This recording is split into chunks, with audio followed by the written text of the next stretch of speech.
Right, Peggy, let's talk about how you got into the UK from Australia Yes. without having to have a Britney Spears concert ticket. Right, okay. What was the first thing that made you realise that you wanted to leave Australia? Well, the very first thing was my personal circumstances, but it wasn't until I heard Max Egan doing a podcast from Mexico, and he actually used the phrase, "You have to apply to leave Australia." And that sort of caught my ears, and I decided to look into it after talking to my friend in England, and I then started the process of applying to leave Australia unbritneyed. Right, because I refuse. I have never done any of that. I've never followed or complied with anything, and I'm still unbritneyed, but I managed to leave. Right, so the first thing that you had to do was apply to whom? Right, I googled apply to leave Australia. I just googled it, and up came the government website where you would apply to leave Australia unbritneyed, which absolutely shocked me, because everyone in Australia is under the impression you can't leave Australia unless you are Britney Spears. So I thought, oh, this is interesting. And it was right at the top of the page online that there is a way to actually leave Australia unbritneyed. So I decided to follow the steps and the process and see what would happen, because I figured, well, if Max Egan can do it, I can do it. And we need to let everyone in Australia know that you can do it. Right, so how many hoops did you have to jump through to do that? I jumped through loads of hoops. The conditions, you had to go online to that site, press the right link to apply, and then you get a list of things you have to do. You have to supply them with ID, you had to supply them with a statutory declaration. What's that? Well, that's like from a JP, Justice of the Peace.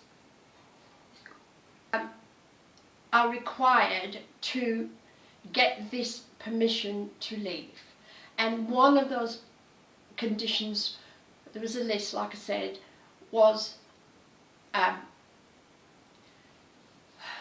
if you had a job offer, you had someone that wants you to come to do a job, you had to have proof of that. You had to have a letter from the person that needed you to come, so you had to supply that. So you had to download all these documents, you had to download everything like that onto the website, and you had to, once you've got all the documents, there were about 10 documents you had to supply, and I got a reply from the first attempt, but I hadn't done all the documents required, so they immediately denied that. They just didn't get it, didn't get permission.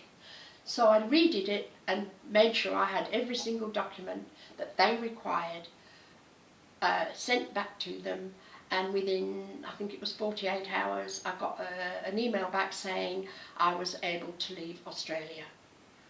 Was there any condition about returning to Australia? I believe, yes, there is a condition. What I got was a 3-month leave, basically.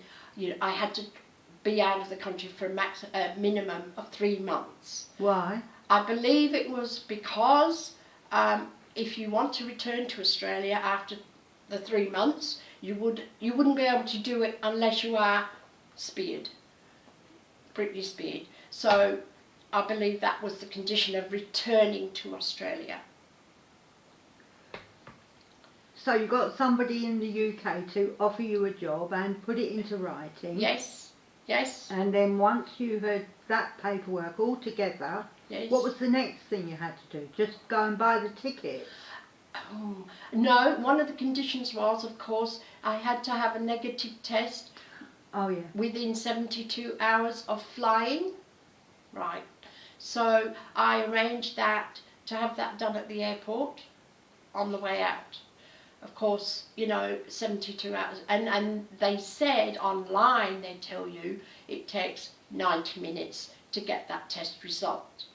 That was a bit of a faffing around because I actually had a domestic flight first, but I had to go to the international airport to get the test done.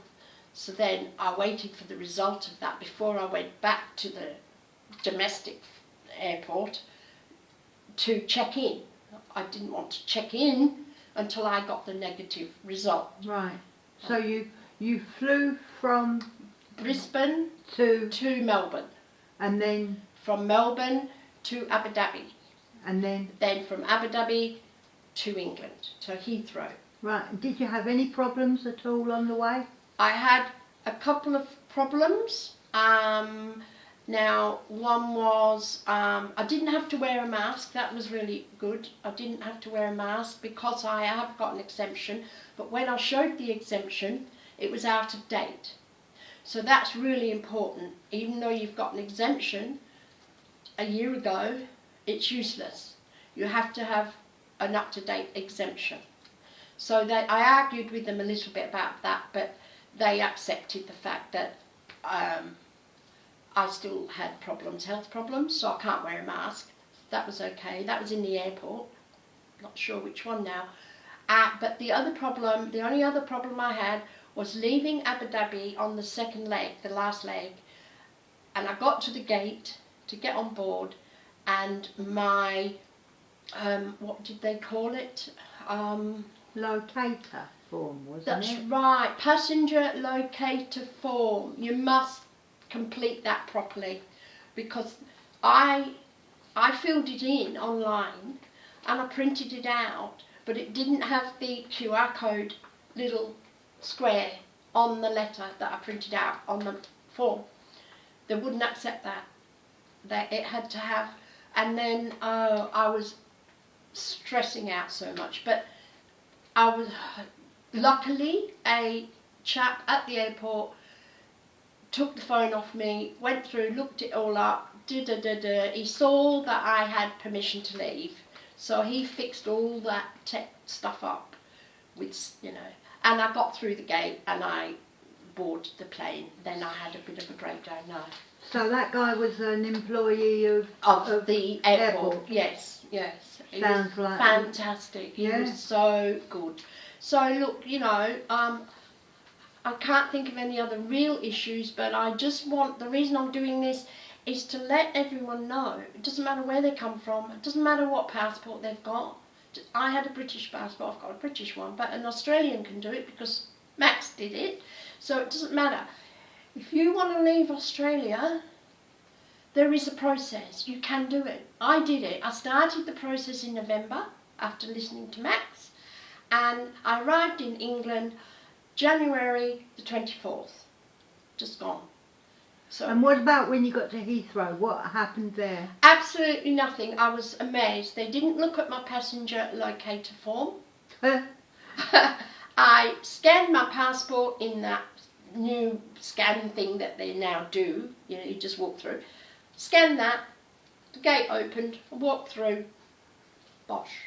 It was done. I was in England. I couldn't believe it. I'm walking through the airport thinking they're going to come and tap me on the shoulder, but they didn't, and it was amazing. So easy. Nobody wanted to see evidence of a Britney Spears concert ticket. Absolutely no evidence. They didn't talk to me. So do you get the impression that this is all a kind of scam that's being given to the population of the world, that travel is restricted, but there are ways around it? Otherwise, the Australian government wouldn't have a special page on its website for the un-Britney Spears. Exactly. Absolutely. I was shocked when I heard Max talk about it. I thought, hang on a minute, what? And yes, it's a big scam. It's a big scam. The whole thing, sorry, it's rubbish, right. So how long have you been here now then? Well, from the 24th, about 2 weeks, 2.5. Right, and what did you have to do about isolation? What was that about? Right, right, so on the second day of arrival, I had to have a negative test. Now, my friend in England acquired 2 tests for me before I arrived. She had them waiting for me when I arrived. So on the second day, I took the home kit test, which I had to put in an envelope after I'd done the test, and I had to send it to wherever it goes. I have got no clue. I haven't heard anything from that test. I don't know if I was negative or positive. I had another one on the 8th day, did the same procedure, sent it back, still haven't heard if I'm positive or negative. But you're allowed to leave the house now, are you? Absolutely. After the 10th day, I went shopping. Yay. So that I'm not going to sit home in prison just because I don't understand it. It's a scam, isn't it? It's got to be. Now, and another reason I want to do this is because I just want to, because I've got personal friends in Australia that would love to come and see their dying relative, and another one that wants to come and visit his son in London, but they are under the impression they can't travel because they haven't been Britney Spears. And that's simply because that is the impression they're given by the television.